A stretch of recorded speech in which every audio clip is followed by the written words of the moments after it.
Assalamualaikum warahmatullahi wabarakatuh. Saya Nisa Oktavia Nugraha, perwakilan dari kelompok 8, akan menjelaskan tentang akuntansi biaya, yang akan langsung dijelaskan materinya oleh Farhan.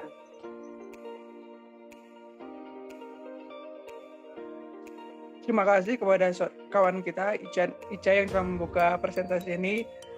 Sini saya akan menjelaskan tentang pengertian akuntansi. Akuntansi adalah suatu proses mengenali, mengukur, dan menghubungkan informasi ekonomi untuk memperoleh pertimbangan dan keputusan yang tepat oleh pemakai informasi yang bersangkutan.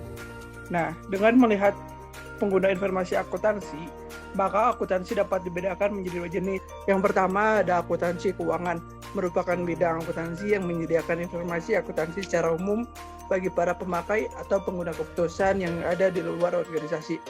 Informasi akuntansi keuangan dihasilkan berdasarkan prinsip akuntansi yang berlaku umum atau bisa disebut dengan PABU atau General Accepted Accounting Principles atau bisa disebut dengan GAAP.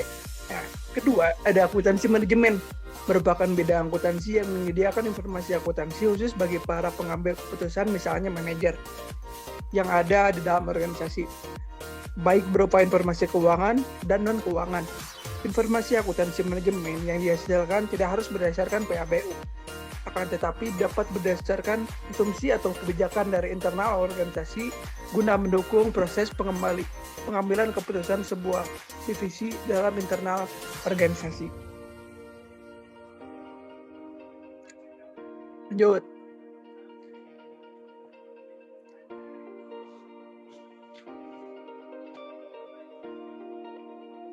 Nah, selanjutnya ada manfaat akuntansi.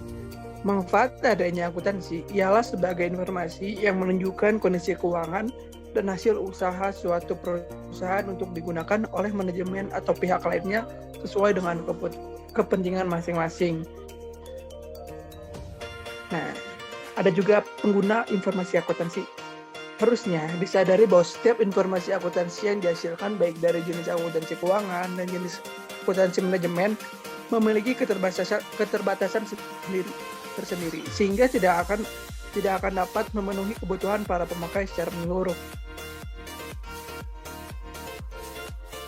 Nah, pengertian akuntansi biaya. Akuntansi biaya adalah bagian dari akuntansi manajemen yang merupakan salah satu dari bidang khusus akuntansi yang menekankan pada penentuan dan pengendalian biaya. Bidang ini terutama berhubungan dengan biaya-biaya untuk memproduksi suatu barang. Hingga saat ini masih banyak orang yang beranggapan bahwa akuntansi biaya hanya dapat diterapkan pada bidang manufaktur saja. Walaupun kenyataannya hampir setiap jenis bidang usaha dapat memperoleh manfaat dari akuntansi biaya. Nah, presentasi selanjutnya akan dilanjutkan oleh kawan saya. Waktu dan tempat dipersilakan. Oke, terima kasih kepada Saudara Farhan. Akan saya lanjutkan ke slide berikut. Di sini ada peranan akuntansi biaya. Peranan akuntansi biaya itu ada 4, penentuan harga pokok, perencanaan biaya, pengendalian biaya, dan dasar untuk pengambilan keputusan yang khusus. Yang pertama, penentuan harga pokok. Dalam penentuan harga pokok, biaya-biaya dihimpun menurut pekerjaan, bagian-bagian, atau dirinci lagi menurut pusat-pusat biaya, produk-produk, dan jasa-jasa. Yang kedua, perencanaan biaya. Perencanaan merupakan kegiatan untuk merumuskan tujuan dan menyusun program operasi yang lengkap dalam rangka mencapai tujuan tersebut. Termasuk pula proses penentuan strategi yang disusun untuk jangka panjang dan jangka pendek. Yang ketiga, pengendalian biaya. Pengendalian merupakan usaha manajemen untuk mencapai tujuan yang telah diterapkan dengan melakukan perbandingan secara terus-menerus antara hasil yang diperoleh dengan yang direncanakan. Perbandingan antara hasil yang sesungguhnya dengan anggaran yang disusun, maka manajemen dapat melakukan penilaian atas efisiensi usaha dan kemampuan memperoleh laba dari berbagai akuntansi biaya fokus pada penentuan dan pengendalian biaya. Dan yang keempat, dasar untuk pengembalian keputusan yang khusus. Akuntansi biaya memberikan informasi biaya yang berbeda agar dapat dibandingkan dengan pendapatan dari berbagai tindakan alternatif yang akan dipilih oleh manajemen. Selanjutnya ada konsep biaya. Biaya adalah suatu pengorbanan sumber ekonomi yang diukur dalam satuan uang untuk mendapatkan barang atau jasa yang diharapkan akan memberikan keuntungan bermanfaat pada saat ini atau masa yang akan datang. Biaya dapat dibedakan atas biaya cost dan bin atau disebut juga expense. Biaya adalah pengorbanan sumber ekonomi untuk memperoleh aktiva, dan bin adalah pengorbanan sumber ekonomi yang ditujukan untuk memperoleh pendapatan pada periode di mana bin itu terjadi. Slide selanjutnya ini adalah metode pengumpulan biaya. Itu ada 2. A. Metode harga pokok pesanan atau job order cost method. Yang kedua, metode harga pokok proses atau proses cost method. Yang pertama, metode harga pokok pesanan. Dalam perusahaan ini, barang yang dibuat memiliki karakteristik tertentu yang berbeda satu sama lainnya. Dengan demikian, biaya setiap produk juga berbeda. Oleh karena itu, untuk menentukan harga pokok barang yang dibuat, biaya produksi pembuatan barang harus dikumpulkan secara tersendiri. Metode pengumpulan biaya yang diterapkan dalam perusahaan semacam ini disebut metode harga pokok pesanan atau disebut juga job order cost method. Contoh perusahaan yang menerapkan metode ini adalah perusahaan percetakan, kontraktor, industri galangan kapal, dan lain-lain. Harga pokok persatuan ini dihitung dengan rumus harga pokok persatuan sama dengan jumlah biaya produksi setiap pesanan per jumlah satuan yang dihasilkan. Terus yang kedua, metode harga pokok proses atau proses cost method. Dalam perusahaan semacam ini, biasanya produksi hanya satu jenis barang di mana barang yang diproduksi adalah secara massal. Sehingga produk yang dihasilkan merupakan produk standar yang mempunyai bentuk, ukuran, kualitas yang sama. Tujuan produksi adalah untuk mengisi persediaan. Untuk menentukan harga pokok setiap produk, biaya produksi dikumpulkan dalam satu periode tertentu, kemudian dibagi sama rata kepada produk yang dihasilkan selama periode itu.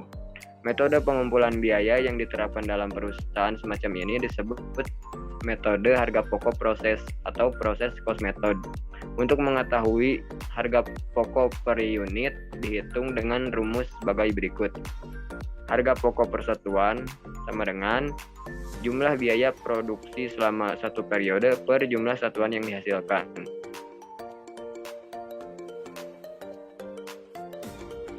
Lalu di sini ada definisi biaya variabel.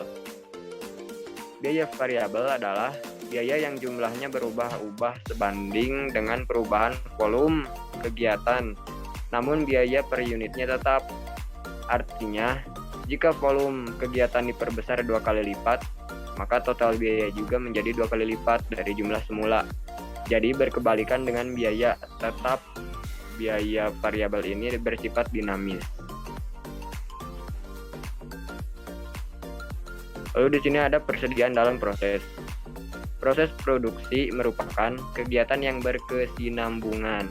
Selama periode ini, akuntan harus melaporkan informasi keuangan secara berkala.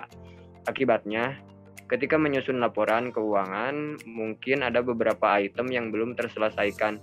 Namun, biaya yang dikeluarkan untuk barang tersebut tetap harus diumumkan. Dan selanjutnya akan dilanjutkan oleh Saudari Ica. Selanjutnya, penjelasan akan dijelaskan oleh saya. Pengertian perusahaan. Perusahaan adalah tempat terjadinya kegiatan produksi dan berkumpulnya semua faktor produksi. Setiap perusahaan ada yang terdaftar dari pemerintah dan ada pula yang tidak. Bagi perusahaan yang terdaftar dari pemerintah, mereka mempunyai badan usaha untuk perusahaannya. Badan usaha ini adalah status dari perusahaan tersebut yang terdaftar dari pemerintah secara resmi. Kemudian ada pengertian perusahaan manufaktur. Secara umum, konsep produksi adalah jenis badan usaha. namun bukan sembarang organisasi, tetapi perusahaan yang memproduksi produk menggunakan alat khusus, bahan baku, dan tenaga kerja. Perusahaan manufaktur dikelola menurut sejumlah prosedur operasi standar yang disingkat SOP. Hal ini dinyatakan dalam peraturan hukum dan disepakati bersama oleh kedua pihak dan bahkan dalam dokumen peraturan. Kegiatan khusus perusahaan manufaktur adalah mengubah bahan mentah menjadi produk jadi. Selanjutnya adalah rekening-rekening khusus dalam perusahaan manufaktur. Rekening-rekening dalam buku besar sebuah perusahaan manufaktur biasanya lebih banyak dibandingkan dengan rekening buku besar sebuah perusahaan dagang.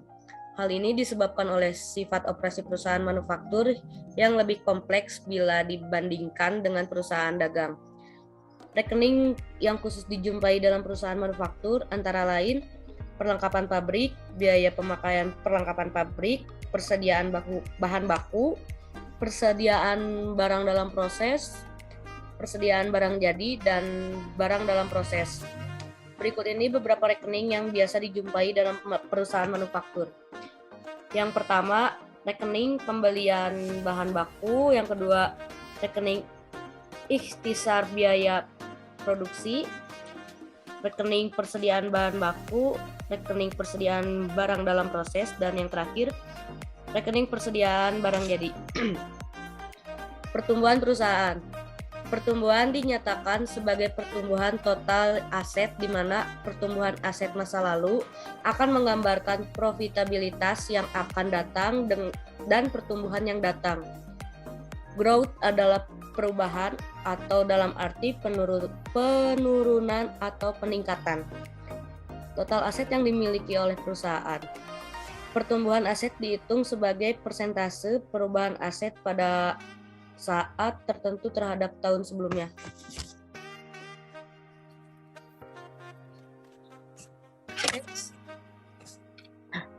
Profitabilitas. Profitabilitas merupakan kemampuan suatu perusahaan dalam menghasilkan laba selama periode tertentu pada tingkat penjualan. Aset dan modal saham tertentu, profitabilitas suatu perusahaan dapat dinilai melalui berbagai cara tergantung pada laba dan aktiva atau modal yang akan diperbandingkan satu dengan lainnya. Fungsi profitabilitas. Profitabilitas berfungsi atau dapat dimanfaatkan untuk beberapa hal berikut, yaitu yang pertama, mengukur dan mengetahui besar laba yang dapat diperoleh perusahaan dalam kurun periode tertentu. Yang kedua, membandingkan atau menilai posisi laba perusahaan dari tahun sebelumnya dengan tahun sekarang. Yang ketiga, rasio profitabilitas dapat digunakan oleh investor sebagai tolak ukur penilaian terhadap suatu perusahaan. Yang keempat, berguna sebagai tolak ukur penilaian bagi trader saham untuk memutuskan apakah saham perusahaan layak untuk dibeli atau tidak. Dan yang kelima, membantu mengevaluasi kinerja perusahaan sekaligus melihat perkembangan laba perusahaan dari waktu ke waktu. Yang keenam, mengetahui jumlah laba bersih setelah pajak dengan modal sendiri. Dan yang terakhir, menilai produktivitas perusahaan melalui seluruh dana yang digunakan, baik itu modal, pinjaman, ataupun modal sendiri. Faktor yang mempengaruhi profitabilitas. Profitabilitas dipengaruhi oleh jenis perusahaan. Perusahaan yang berorientasi menjual barang untuk dikonsumsi atau sebuah jasa umumnya memiliki keuntungan yang lebih stabil daripada perusahaan yang memproduksi barang. Umur perusahaan yang telah lama berdiri lebih memiliki keuntungan yang lebih stabil dibandingkan perusahaan yang belum lama berdiri. Selanjutnya ini adalah neraca lajur pada perusahaan manufaktur. Neraca lajur dibuat perusahaan dengan tujuan yang pertama untuk melihat pengaruh penyesuaian atas rekening-rekening sebelum membuat penyesuaian dalam jurnal dan membukukannya ke dalam rekening yang bersangkutan. Kemudian ada memisah-misahkan rekening yang telah disesuaikan berdasarkan laporan yang akan menjadi tempat pelaporan masing-masing rekening. Terus ada juga menghitung dan menguji ketelitian perhitungan laba bersih. Yang selanjutnya ini adalah perbedaan neraca lajur pada perusahaan manufaktur dan perusahaan dagang.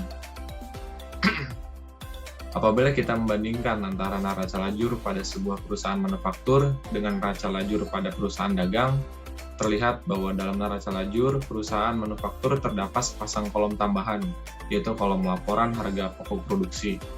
Seperti telah diterangkan di atas, dalam perusahaan manufaktur diperlukan laporan tambahan yang disebut sebagai laporan harga produksi.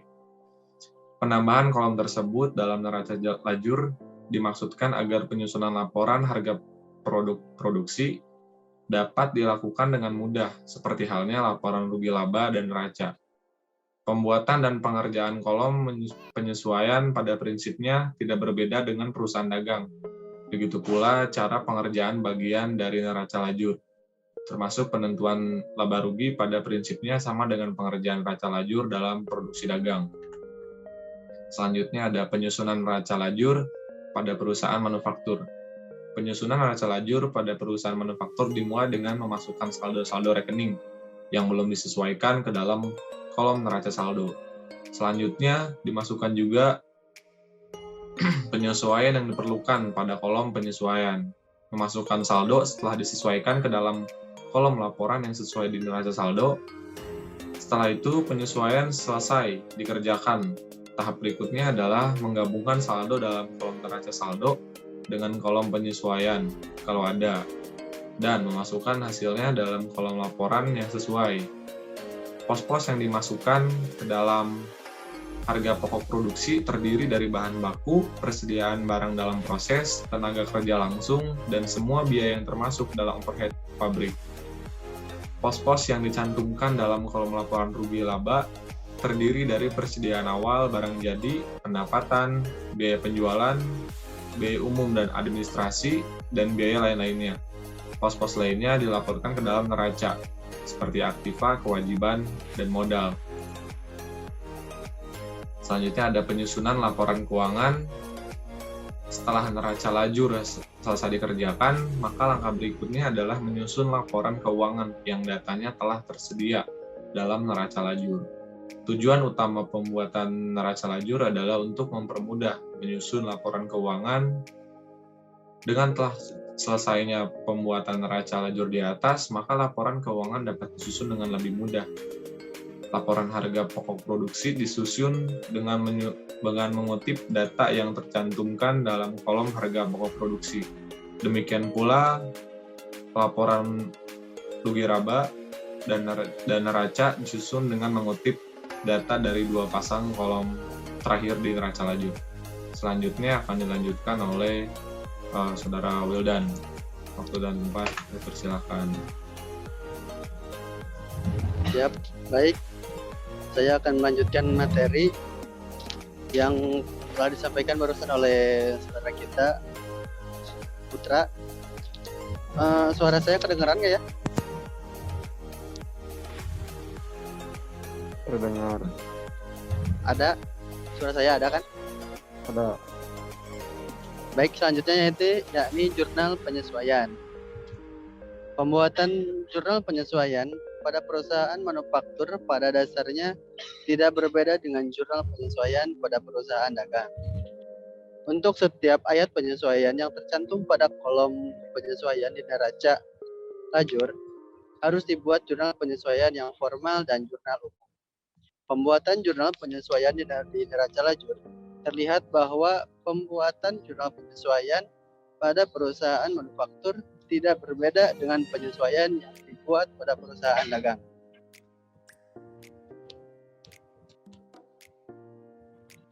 Lalu ada jurnal penutup, yakni rekening-rekening yang digunakan menghitung harga pokok produksi pada suatu periode akuntansi harus ditutup pada akhir periode.